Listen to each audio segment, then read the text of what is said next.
guys, it's April. It's the middle of the month, as per usual. This is about the time that you see my face again.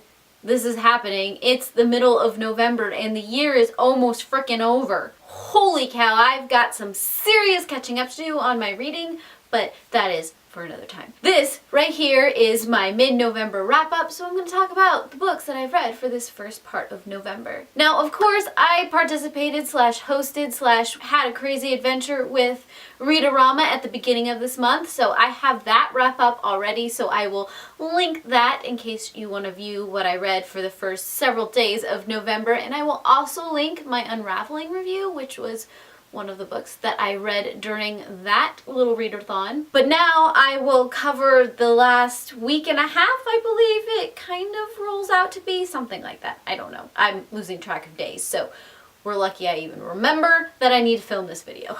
So for the past week and a half, I have picked up 4 different books, and now I'm gonna say words about those 4 different books. The first book that I picked up was The Bear and the Nightingale by Katherine Arden. I also did a review over this book because I had so many words and I needed to get them out for all of you guys, so I'll also link that review down below. But The Bear and the Nightingale is the story of Vasilisa, who is a girl who grew up in the Russian wilderness. She is strong-willed and wild, and she loves stories of the old ways. Unfortunately, her new stepmother does not take kindly to the thought of household spirits and the like, and starts to ban some of those practices, and this leads to quite a conflict with some of the old ways. I won't spoil any of that here, but I really enjoyed seeing all of the Russian folklore come into play. Even though the story took a very stereotypical glance at old religion and new religion coming to head,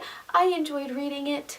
And I'm really looking forward to the next book, and I believe the series. I want to see more of Vasilisa. She's a great character, and I really enjoyed reading this story. I then picked up Volume 2 of Kitchen Princess by Natsume Ando. This is the continuation of Najika's journey to find the boy from her past, and of course, making a lot of desserts and making me extremely hungry every time I read one of these mangas. It's such a cute little story and all the little mini adventures that go on, and like I said, it always makes me hungry while I am reading this story, which isn't necessarily a good thing, but it is a thing that happens. I then read Chocolat by Carrie Fisher. This is another one of Carrie Fisher's memoir slash life humor story things that she does.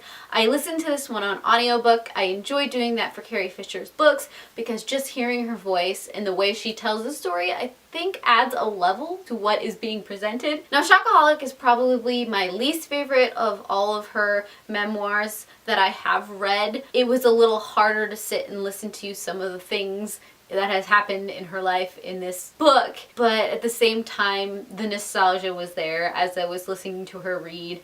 It was just, it brought back so many emotions, and then it messed with so many more because this woman's life, holy cow.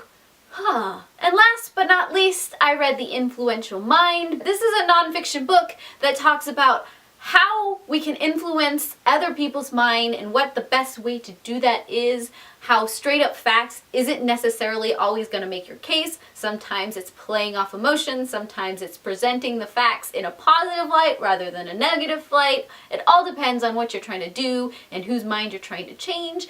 And it was an interesting read. It wasn't earth-shattering or groundbreaking by any means, but it got the point across, and I guess I'll try some of these tactics out on people in the future, and then I'll let you know if they work out the way I think they should. So those were the books that I read for the last week and a half. It isn't much. I'm okay with that. I need to get my butt in gear if I want to meet my Goodreads goal for the end of the year. I only have a month and a half left apparently, and I am just now realizing that. Tell me down below how you are doing on your reading challenge, if you are doing a reading challenge. Or tell me what your favorite dessert is, because I am now very hungry because I've been thinking about Kitchen Princess. Yep, so tell me your favorite dessert, and I heart your beautiful faces. Bye.